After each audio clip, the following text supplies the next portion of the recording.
Bienvenidos a nuestra segunda clase de nuestro curso de Principios de Traducción 3. En esta ocasión estudiaremos otros aspectos de las diferencias entre las culturas. Anteriormente mencionamos que hay 4 tipos de problemas creados por las diferencias culturales. 1. Puede que tengamos ideas que no existen en la cultura de la lengua receptora. 2. Puede que tengamos información que el autor supone que sus lectores ya tienen porque el autor y los lectores del original pertenecían a la misma cultura. 3. Puede que tengamos referencias a hechos históricos que el autor supone que sus lectores conocen, en especial referencias a acontecimientos del Antiguo Testamento. 4. Puede que tengamos acciones simbólicas y de importancia especial para dicha cultura. En esta ocasión hablaremos de los últimos 3 tipos de problemas. Primer tipo de problemas: información que el autor supone que sus lectores ya tienen. Como ya hemos visto, si el autor y los lectores del mensaje pertenecen a la misma cultura, el autor menciona muchas cosas que supone que sus lectores ya conocen, por eso mismo no da explicaciones. Pero para los lectores de nuestra traducción, estas cosas son desconocidas. A menudo esto trae confusión a los lectores y puede distraer su atención del punto central del mensaje. Los ejemplos que se dan más adelante ilustran que es posible traducir de tal manera que el lector encuentre ayuda en el texto mismo de la traducción. Por ejemplo, en Lucas 7:44, el autor dice, «Y no me diste agua para mis pies». El escritor original supone que el oyente sabe la costumbre de ofrecer agua a un visitante para que se lave los pies. Esta era una costumbre normal en Israel. Pero para el nuevo lector esta costumbre puede ser desconocida. Si el traductor está pensando en los nuevos lectores puede traducir, «Y no me diste agua para lavar mis pies». Observe que el mensaje no ha cambiado. La idea de lavar, que originalmente no fue mencionada, ha sido expresada de manera explícita. No se ha hecho ningún comentario ni se ha dado una explicación. Otro ejemplo es Colosenses 4:11. El autor dice, «Ellos son los únicos de la circuncisión que son colaboradores conmigo». La circuncisión es conocida en muchas culturas, pero su función dentro de cada cultura puede ser muy distinta. En algunas culturas no tiene significado religioso, sino que se hace simplemente por razones médicas e higiénicas. En algunas culturas se circuncida a los adolescentes como parte de los ritos de pubertad. En otras culturas puede simbolizar la incorporación a una determinada religión o el reconocimiento como miembro de un grupo específico. Pero la comprensión correcta de las referencias bíblicas depende de saber que la circuncisión significaba ser judío o convertirse en judío. Fijémonos en Filipenses 3:2.5, el autor dice, circuncidado al 8º día. Porque conocían la costumbre judía, los lectores originales comprendieron que el 8º día significaba el 8º día después de nacer. En una traducción para lectores de otra cultura puede ser necesario dar explícitamente la información después de nacer. Observe aquí también que el significado original del mensaje no ha cambiado. Es muy interesante Marcos 12:14, allí el autor nos dice, ¿es lícito dar tributo al César, o no? El término César no es un nombre propio sino un título para el emperador de Roma. El significado de esta cita es que se le pregunta a Jesús si de acuerdo con la ley judía se debía pagar impuestos a la autoridad suprema de los romanos, enemigos y opresores de Israel. Por lo tanto, una mejor traducción podría ser, ¿es legal pagar impuestos al emperador de Roma? Aunque esta traducción no expresa todas las implicaciones de la situación original, da al lector la información correcta sobre quién era el César. Los lectores originales lo sabían puesto que conocían el significado del título César.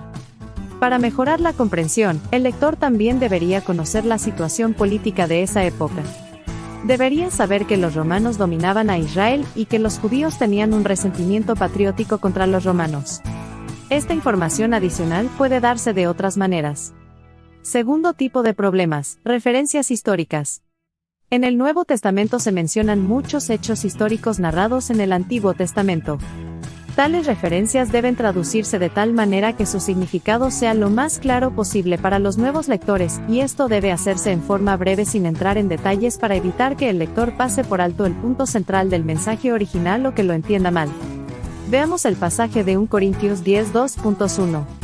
La versión Reina Valera actualizada nos dice, «No quiero que ignoréis, hermanos, que todos nuestros padres estuvieron bajo la nube, y todos atravesaron el mar». Por su parte la versión Va dice, «No quiero, hermanos, que ignoren lo que le sucedió a nuestro pueblo siglos atrás, en el desierto». Dios para guiarlos envió una nube que avanzaba delante de ellos, y los condujo sanos y salvos a través del Mar Rojo. Esta última versión agregó la frase, lo que le sucedió a nuestro pueblo siglos atrás, en el desierto. Podemos ver que este agregado no cambia en nada el significado del pasaje, y más bien brinda una ayuda a nuestros nuevos lectores. Veamos otro ejemplo. En Hebreos las 11:23, la Reina Valera actualizada nos dice, por la fe Moisés, cuando nació, fue escondido por sus padres durante 3 meses, porque vieron que era un niño hermoso, y porque no temieron el mandamiento del rey. Mientras que la versión Dios habla hoy, nos dice, por fe, al nacer Moisés, sus padres lo escondieron durante 3 meses, porque vieron que era un niño hermoso, y no tuvieron miedo de la orden que el rey había dado de matar a los niños.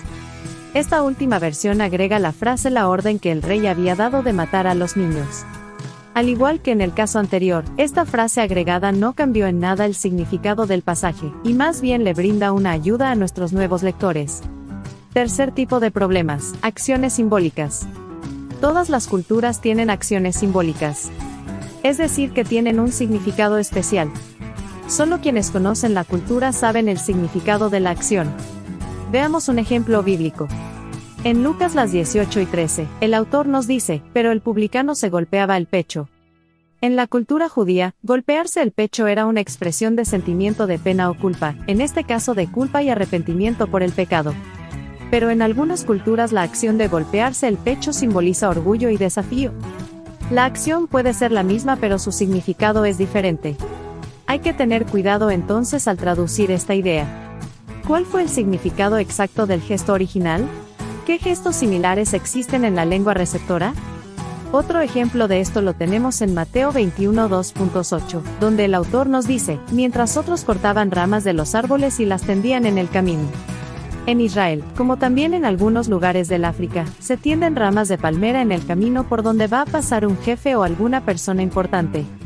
Pero en un lugar donde no se conocía esa costumbre se pensó que la gente ponía las ramas en el camino para bloquear el paso a Jesús.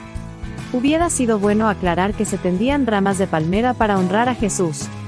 A veces el texto bíblico nos aclara el propósito de la acción simbólica. Por ejemplo, en Marcos 7:2.3 tenemos lo siguiente, pues los fariseos y todos los judíos, si no se lavan las manos hasta la muñeca, no comen, porque se aferran a la tradición de los ancianos. Esta información es muy importante para comprender el incidente que se describe.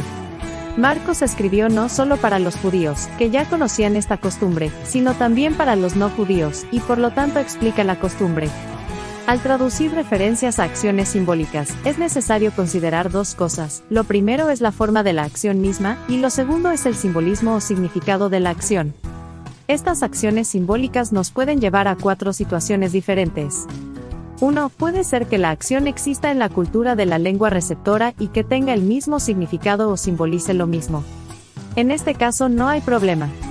2. Puede ser que la acción exista en la cultura de la lengua receptora, pero que no tenga ningún significado especial. En este caso se corre el riesgo de perder el sentido especial de la acción. 3. Puede ser que la acción exista en la cultura de la lengua receptora, pero que signifique o simbolice algo diferente de lo que significa en la lengua fuente. En este caso, existe el peligro de comunicar un significado equivocado. 4. Puede ser que la acción no exista en la cultura de la lengua receptora. Para evitar que se comunique un significado erróneo, o que no se comunique nada, puede ser necesario expresar explícitamente el significado simbólico. Por ejemplo, en la situación descrita en el ejemplo 3, Mateo 21:2.8 podría traducirse y otros cortaban ramas de palmeras y las tendían en el camino para darle la bienvenida. También se puede recurrir a una acción semejante y conocida en la lengua receptora que tenga un significado simbólico adecuado. Por ejemplo, en una cultura en la que golpearse el pecho simbolizaba desafío, cruzar los brazos a la altura del pecho y darse golpecitos simbolizaba culpa. Esta última acción se empleó para describir la actitud del cobrador de impuestos que se menciona en Lucas las 18:13.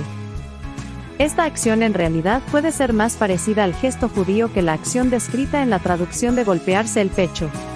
Recuerde, al traducir acciones simbólicas, esté seguro que el significado correcto de la acción está siendo claramente comunicado.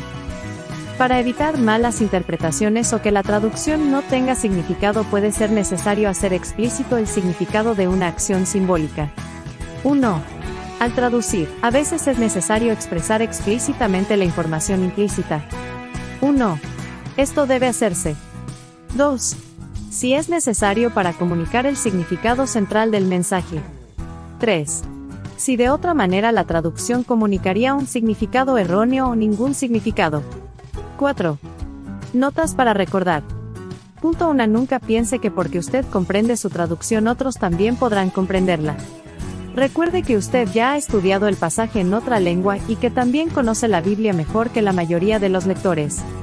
Punto 2. Trate de transmitir todo el significado original en la traducción para facilitar la comprensión total del mensaje y evitar confusión y una mala interpretación. Pero no agregue explicaciones largas o nueva información al mensaje. Traduzca de tal manera que la intención original del autor sea transmitida claramente. Existen diferentes opiniones en cuanto a la cantidad de información de trasfondo que puede expresarse explícitamente en el texto. Algunas versiones son muy explícitas, otras siguen fielmente el original. Traducciones de este tipo serán difíciles de comprender para el lector actual si no tiene la ayuda de un profesor o de un comentario. Otras versiones siguen una pauta intermedia.